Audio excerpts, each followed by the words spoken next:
Hello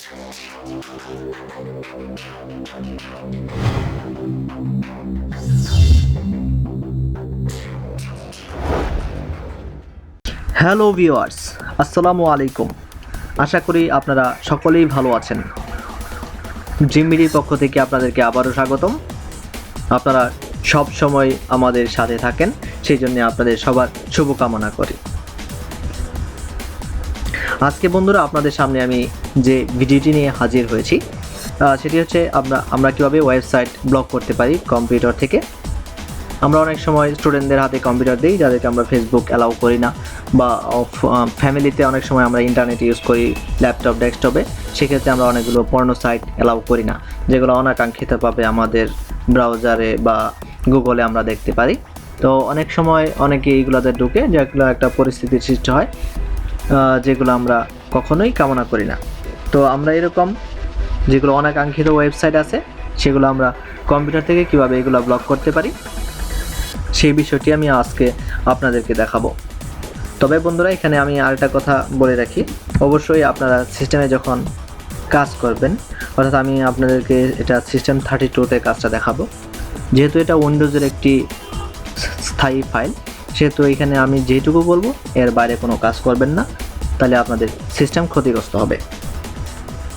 আমি আবার অনুরোধ করতেছি, আমি শুধু যেটুকু দেখাবো তার বাইরে কখনোই কাজ করবেন না, তাতে আপনাদের সিস্টেম ক্ষতিগ্রস্ত হবে। এটা সিস্টেম 32 ফাইল। আপনারা যারা কম্পিউটার সম্পর্কে মোটামুটি জানেন তারাও জানেন যে সিস্টেম 32 একটা ইম্পর্ট্যান্ট একটা অংশ কম্পিউটারের।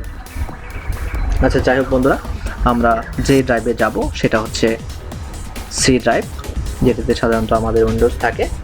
উইন্ডোজ থাকার যে উইন্ডোজের ড্রাইভটি, সেটাতে আমরা ঢোকার পরে আমরা উইন্ডোজে ঢুকবো।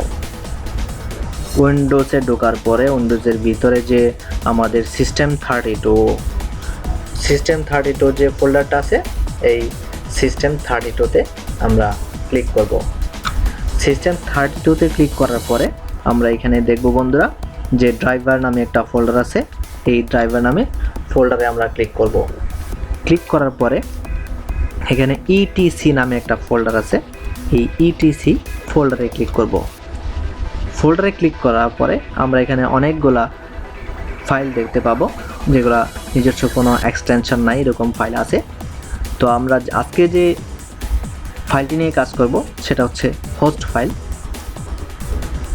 যেহেতু এটা কম্পিউটারের একটা ইম্পর্ট্যান্ট ফাইল, সেহেতু আমরা এখানে সরাসরি এটা উইন্ডোজ 10 রিপ্লেস করতে দেয় না। আপনারা যারা 7-এ কাজ করবেন তারা এখানেই কাজ করতে পারবেন। সরাসরি ডাবল ক্লিক করবেন, ডাবল ক্লিক করার পরে নোটপ্যাড ওপেন করবেন। আর যারা উইন্ডোজ 10-এ কাজ করবেন তারা এইটা কপি করবেন। কপি করার পরে কোনো একটা জায়গায় এটা রাখবেন, কোনো একটা জায়গায় এটা রাখবেন। রাখার পরে আমরা এইটা এডিট করব। দেখেন, আমি একটা জায়গায় রাখলাম। একটা জায়গায় রাখার পরে এই হোস্ট ফাইলে ডাবল ক্লিক করব। ডাবল ক্লিক করার পরে এটা নোটপ্যাডে ক্লিক করব। নোটপ্যাডে ক্লিক করার পরে বন্ধুরা এখানে 127.0.0.1 আর লোকাল হোস্ট লেখা আছে। এখানে আমাদের কিছু আমরা স্পেস দেখতে পাচ্ছি, ঠিক ততটুকু স্পেস আমরা দেব।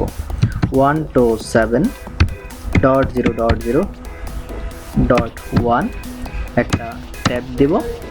একটা ট্যাব দেওয়ার পরে আমরা www.facebook, আমি এক্সাম্পল দিচ্ছি ফেসবুক আর ইউটিউবের মাধ্যমে, আর এটা হচ্ছে 127.0.0.1 একটা ট্যাব দিব।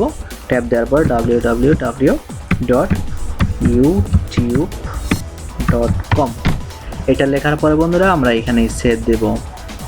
সেভ দেওয়ার পরে এটা কোনো এক্সটেনশন চেঞ্জ করা ছাড়াই এটাকে কপি করব।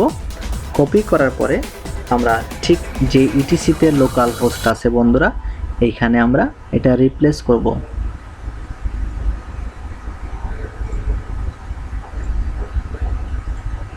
রিপ্লেস করার পরে আমরা যদি এখন আমাদের ব্রাউজারটিতে যাই, আমরা যদি www.facebook.com এ ক্লিক করি, আমাদের এটা ওয়েবসাইট দেখাবে না।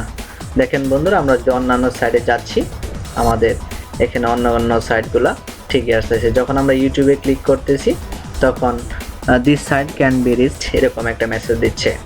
আবার দেখেন বন্ধুরা, আমরা যদি গুগল বা অন্য কোনো সাইটে যাচ্ছি, সরাসরি আমার সাইটে যাইতে দিচ্ছে।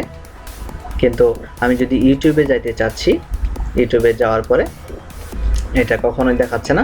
যদি আমি ফেসবুকে লগ ইন করতে চাচ্ছি, ফেসবুকটাও দেখাচ্ছে না। আবার যদি আমরা অন্যান্য সাইট যেগুলো আছে এগুলোতে যদি ক্লিক করি, সাথে সাথেই এটা লগ ইন হয়ে যাবে। দেখেন বন্ধুরা, এইভাবে আমাদের ওয়েবসাইটগুলো ব্লক করে। পরবর্তীতে যদি আপনারা যে কাজটি করবেন সেটি হচ্ছে এই হোস্ট ফাইলটা ওপেন করবেন। যদি আনব্লক করতে চান সেক্ষেত্রে এগুলো মুছে দিবেন। মুছে দেওয়ার পরে সরাসরি সেভ দিবেন। যেহেতু সরাসরি সেভ এখান থেকে করতে দেয় না, আপনারা সরাসরি অন্য একটা জায়গায় রাখবেন। রাখার পরে এক্সটেনশনটা চেঞ্জ করবেন না, এখান থেকে আবার নেবেন। নেওয়ার পরে অন্য এক জায়গায় রাখবেন। রাখার পরে ডাবল ক্লিক করবেন, নোটপ্যাডে ওপেন করবেন। ওপেন করার পরে এগুলো মুছে দেবেন। মুছে দেওয়ার পরে সেভ দিবেন। সেভ দেওয়ার পরে হোস্ট ফাইলটি আবার ইটিসির মধ্যে পেস্ট করবেন এবং রিপ্লেস করবেন। রিপ্লেস করা কন্টিনিউ করবেন। দেখেন কম্পিউটারটা একটা রিফ্রেশ দিবেন। এটা সরাসরি সিস্টেম 32 ফাইল সরাসরি কম্পিউটারে ইফেক্ট করে। এখন যদি আমরা ফেসবুকে ক্লিক করি, অবশ্যই ফেসবুক আসবে। যদি আমরা ইউটিউবে ক্লিক করি, ইউটিউব আসবে। দেখেন বন্ধুরা, এভাবেই আমাদের কাজটি করতে হবে। আশা করি বন্ধুরা আপনারা সকলেই বুঝতে পেরেছেন। যদি আমার ভিডিওটি আপনাদের ভালো লাগে, যদি আপনারা মনে করেন আমার ভিডিওটি আপনাদের কাজে লাগবে, একটু হলেও যদি আপনারা শিখতে পারেন, অবশ্যই আমার ভিডিওটি লাইক দিবেন এবং শেয়ার করবেন যাতে আপনাদের অন্যান্য বন্ধু বান্ধব এই ফেসিলিটি পায়। আর অবশ্যই আমার চ্যানেলটি সাবস্ক্রাইব করবেন যাতে আমি পরবর্তী যে টিউটোরিয়ালগুলো দেব সেগুলোর মধ্যে আপনারা যেন নোটিফাই পেতে পারেন। ভালো থাকবেন বন্ধুরা, সকলকেই ভালো রাখবেন বন্ধুরা। আসসালামু আলাইকুম।